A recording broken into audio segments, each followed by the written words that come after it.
Hello, everybody in the chess world. Today we're going to see part 2 of the Averbach variation on the King's Indian. So I'll, of course, as usual, leave you the links in the description for part 1. After that, someone commented that they will want a second part, so I'm here delivering that. Okay, with a little twist, we're going to focus on the black pieces. So for two reasons. The first one is, well, obviously we'll understand much better any opening if we take a look from white and black's point of view.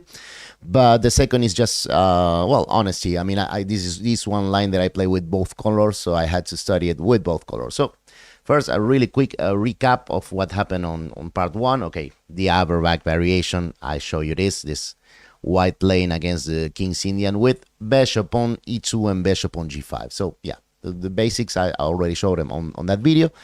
And I show a really, just astonishing victory by white. I mean, in the main line, queen on d2. I'll show you these moves quickly because I'll come back to them.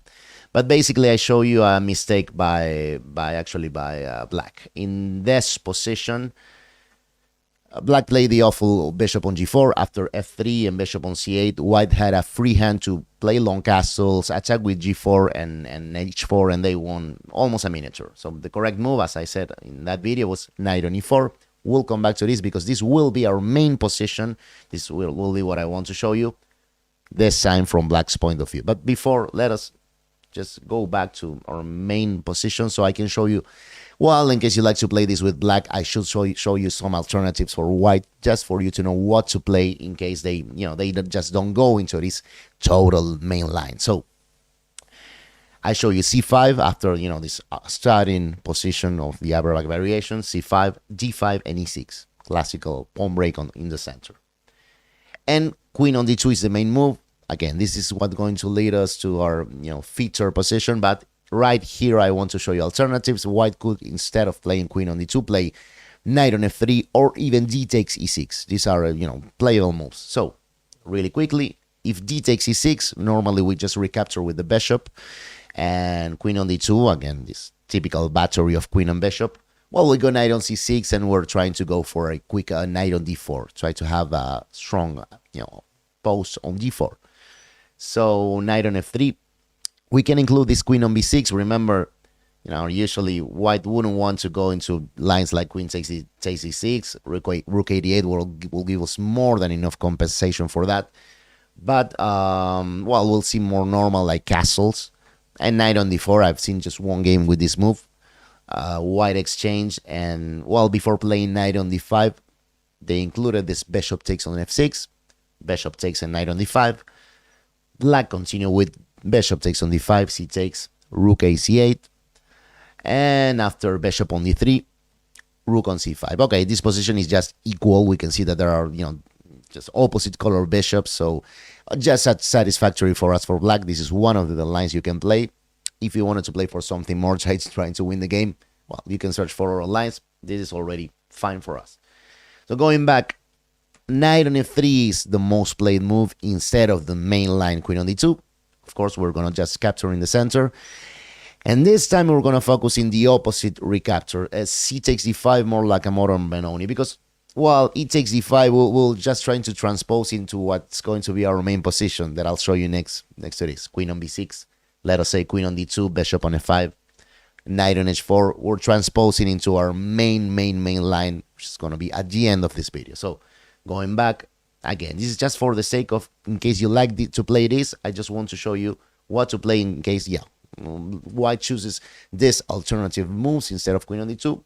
C takes d5. This time we will go bishop on g4.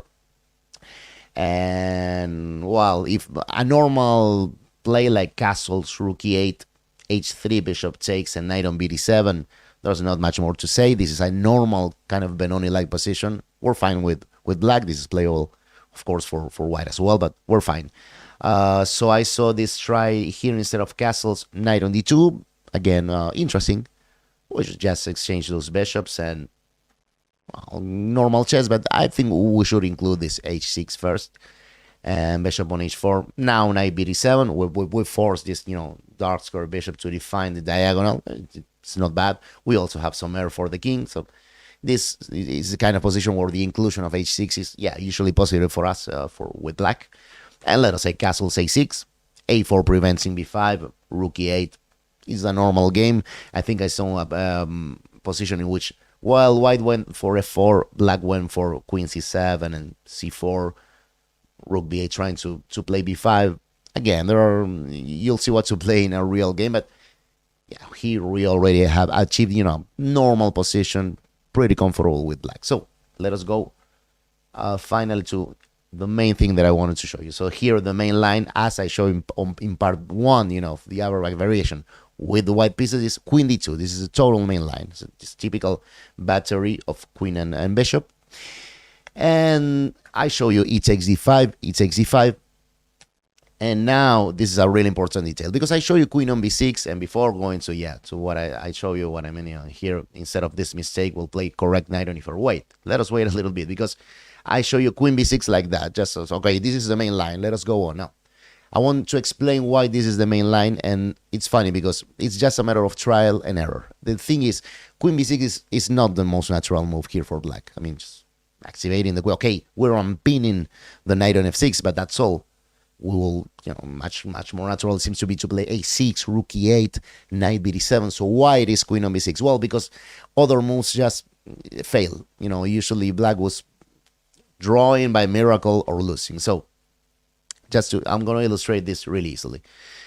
If we look at this position and we think about a pawn break for black, we'll definitely be thinking about b5. So one try will be knight on a6. Black will be saying, okay, since I'm going to try to play b5, let us play knight c7, rook b8, a6, b5. I also want this knight here to be, a piece that helps to do that pawn break. Now, look at this. White goes knight on f3, normal. Just doesn't pay any attention to what we're doing. Knight on c7, castles. Again, just natural just for white. And look at this, a6. So now, most of us will be thinking about an automatic a4 to prevent b5. Well, no, not at all. Rook a1, white says, do what you want. We go b5, and they just go b3. So let us say b takes. Yes, we've opened up the b5, so we think that we achieved something, but hey, look at this knight right here. It's one of the most awful pieces I've ever seen. This is why black ended up hating this plan of knight on a6 and knight on c7. This knight has nowhere to go. There's just nowhere to go. All the squares are covered. Maybe one day that the knight will dream about e8. Then he'll be fighting against his partner on f6 to telling to this knight, you gotta move, dude, so I can go to f6. Really, strategically, this is awful. You can see white even allowed us to play b5. We got nothing. So going back, instead of, the real move, correct move, queen on b6, or this ugly knight on a6, the old main line was rook on e8. But again, I mean, knight on f3, let us see what usually happens. Bishop on g4. So black was trying to solve the problem of this bishop by exchanging it. But the thing is this is never enough. Again, we'll just see normal moves, natural moves for white. Knight b7, then for black, h3. After a6, okay, they'll play a4, just prevent the b5. Queen on e7.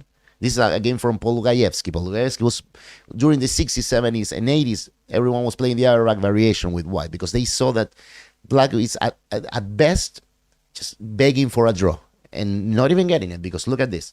Bishop on d1, this is a nice move. They want you to exchange the diagonal. So they allow us to do what we want. We want just to just exchange everything and just to be equal. But white just does that. And let us say I saw this game with knight b6, b3. The knight came back, and now it was even white, the one who wanted to exchange queens.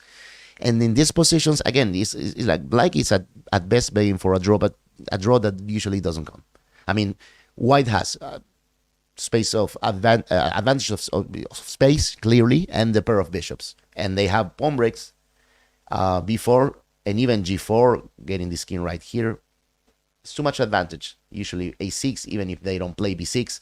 This is the thing. So it's a matter of trial and error, simply like that. Going back, this is why in the end they concluded that queen on b6 is going to be a move. This way, we're going to try to pressure on b2, and we're going to, they know that this bishop is not coming anymore to g4. We're going to put it instead on f5 in the main move that I mentioned, knight on f3, bishop on f5, knight on h4, and knight on e4. which is now our hidden queen and knight, so forcing this exchange. So this is the big difference. So still, just yeah, here we're going. Let's go back. Just wanted to show you. Oh, this is the thing. In the other video, I show you this bishop on g4, f3, bishops on c8. Well, now white has a free hand to play long castles and then attack with g4 and h4. Sorry, not like this, like that. When instead, in our current position with knight on e4, forcing knight takes e4 and bishop on takes on e4, well, you can see now long castles will be ridiculous because knight on e6 and we have all of our pieces attacking black's king. This is all already winning for black. You know, so this is a main difference. But the thing is, and I'm gonna do a pause the video and think, you know, moment just right now, because f3 is the main line for white and what to do with black. So just, you know, going back again, this is the main line.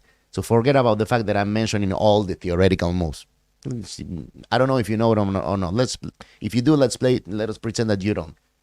Don't you see a big problem for this bishop right now? What do we do with that bishop? We have nowhere to go. I mean, all the squares are covered, except for f5, where, well, of course, I mean, we wouldn't want to play this ridiculous sequence, right? So I'm going to go a little bit, and I'll leave you to think about it, because you have to be really precise here. So black to play, this is, we're, you know, still on the theory, but you have to play, find the only move for black not to be much worse. So pause the video and think. Okay, so I imagine that just because, well, you probably found the only move just because it is the only move. So you can see there is no way to solve the problem of where to put that bishop. You can see that, well, there's nothing to do. Bishop on f5 is awful. We don't have d3, we don't have c2, we don't have b1. So yes, the only possible answer is we have to divert a little bit, find, you know, a way to make trouble elsewhere. This is something that happens quite often in chess. So the theoretical move and the only correct one is h6. This is a move. H6 exclam. It's really funny. You will see how black is getting right on time to everything that we want to accomplish and to be able to keep at least equality. Sometimes we'll get better. But this is the thing. This is why you'll see that we have to learn a lot of things by heart. There's no alternative. But it's quite, we'll see that there is a logic about it. So h6. Okay, bishop on f4 has been tried, and I'll show you the line, but bishop takes on h6 is the main line. I mean, of course, h6 was, there's a reason why white played queen on d2, bishop on g5, and had a battery, right? One of the things that they were preventing was h6. Well, in this case, it is a correct move for black. Let us see, before looking at that, just bishop on f4. Because initially it would look like this is already enough for white to maybe get even a winning advantage. Just try to calculate by yourselves a little bit here, because it's really not easy. You know, theory continues with queen takes on b2.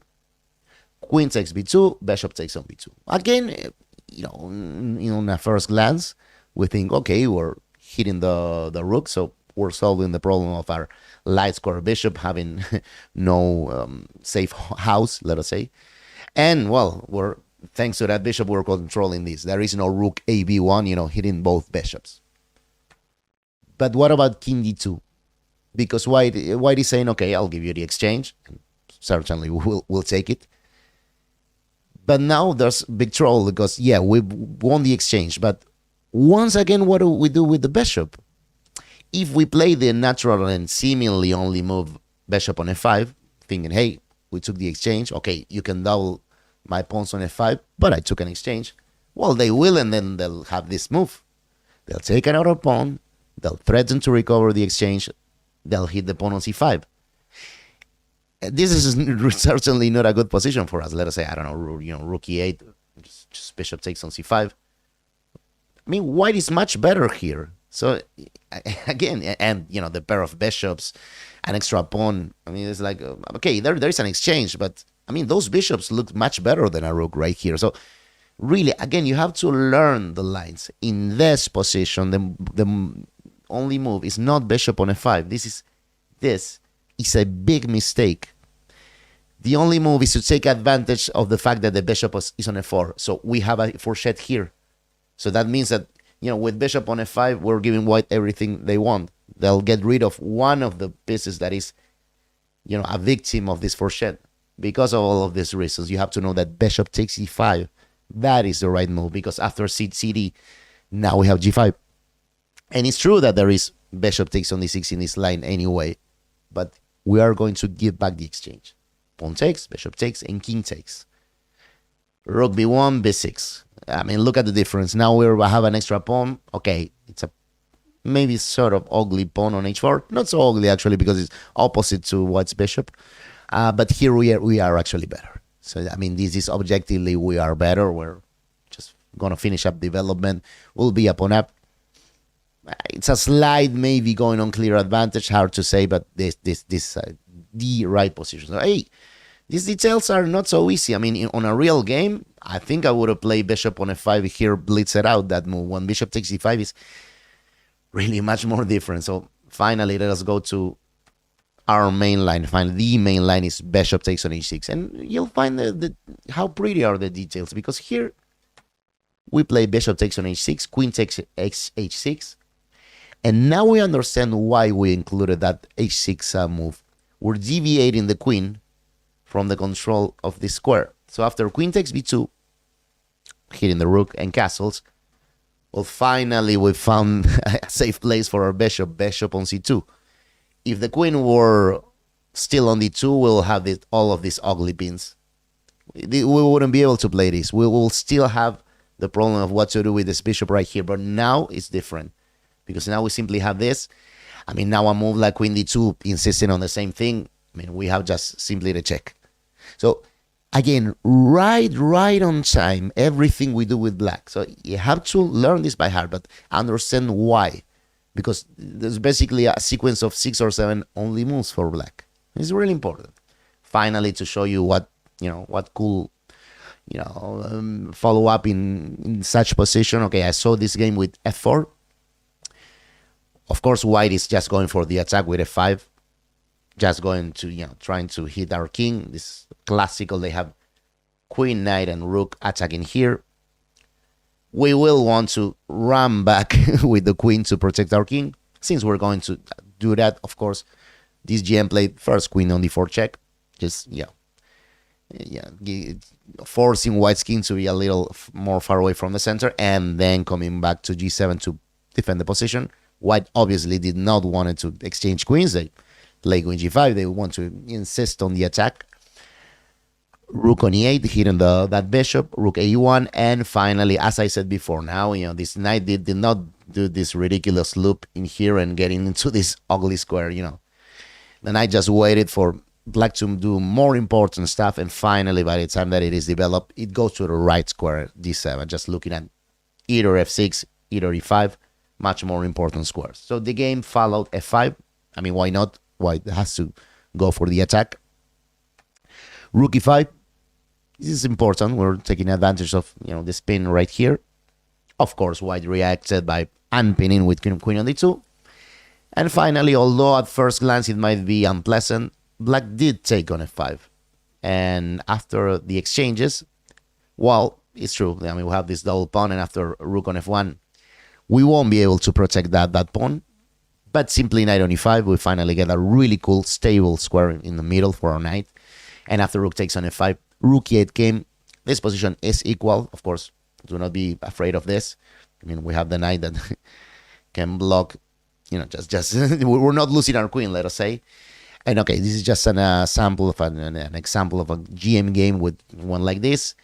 This position is equal, and I feel satisfied with black. I mean, we have a really cool knight in the center. I mean, it's not bad. So again, going back to just to resume a little bit everything. Okay, queen b6. I show you all the reasons why this is the main move. It's just that rook e8 and knight a6 were moves that just simply failed. It simply failed. I cannot tell you how many games on the 80s with this sort of ending. I mean, this was awful for black. Again, just begging for a draw, and more often than not even getting it. So queen b6, very important move. Knight e4, only move. f3, h6, only move. I mean, this is the thing, queen takes. These are all force moves for black. So you can see how black is playing on the edge. But if you do learn all of these moves by heart and you want to play this with black, you will get a comfortable position against, this main line. So, well, I'll probably make a third part of this opening in the future. But for the moment, thanks a lot for watching. I hope you like the video, and remember to like, comment, share, and subscribe. So I'll see you next time.